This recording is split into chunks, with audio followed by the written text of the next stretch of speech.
নমস্কার বন্ধুরা, আমি সুমি। আপনারা দেখছেন সুমি রান্নাঘর। আজকে একটা অনেক পুরনো রেসিপি নিয়ে এসেছি। চিংড়ি মাছ দিয়ে লাউ শাক রান্না করে দেখাবো। দেখুন, আমি লাউ ডাঁটা কেটে নিয়েছি আর আলু কেটে নিয়েছি লম্বা করে, নিয়ে সুন্দর করে ধুয়ে নিয়েছি।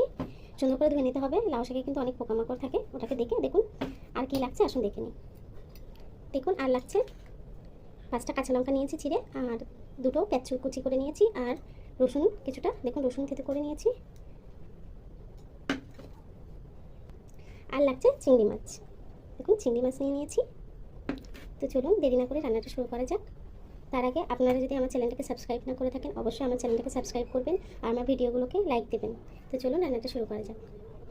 একটা কড়া বসিয়ে নিয়েছি, কড়াইটা গরম হয়ে গেছে, তেল দিয়ে দেবো। তেলটা গরম হয়ে গেছে, দিয়ে দেবো একটু কালো জিরে ফোড়ন, দিয়ে দেবো একটু রাঁধুনি, দিয়ে দেবো কেটে রাখা পেঁয়াজ,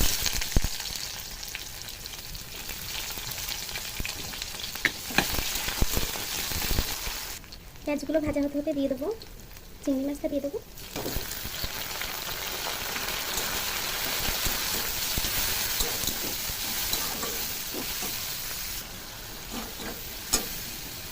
ছোটো চামচে 1 চামচ নুন দিয়ে দেবো, সামান্য একটু হলুদ দেবো,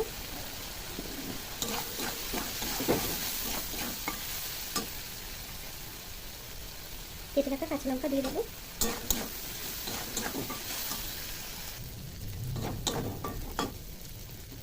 রসুনটা দিয়ে দেবো,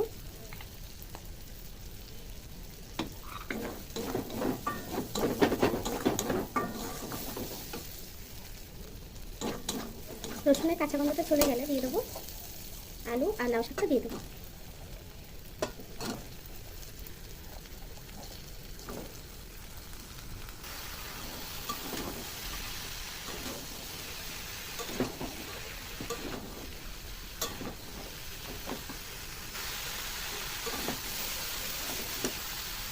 এখন দিয়ে দেবো স্বাদ মতো নুন,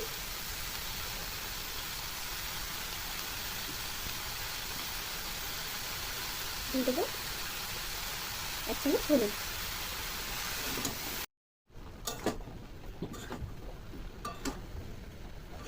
তরকারিটা কিছুক্ষণের জন্য ঢেকে দেবো।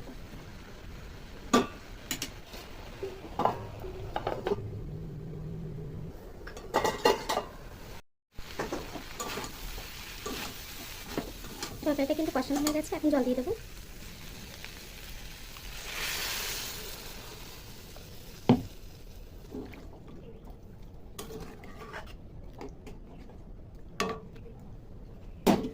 আরও কিছুক্ষণের জন্য ঢেকে দেবো তরকারিটা।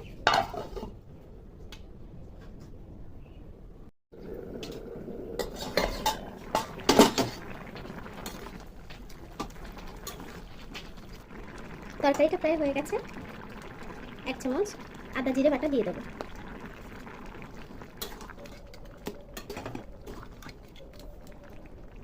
আরও কিছুক্ষণের জন্য ঢেকে দেবো।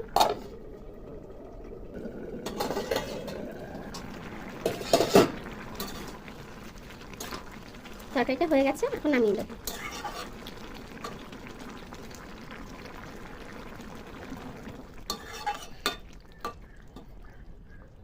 দেখুন বন্ধুরা, আমার তরকারিটা কমপ্লিট হয়ে গেছে।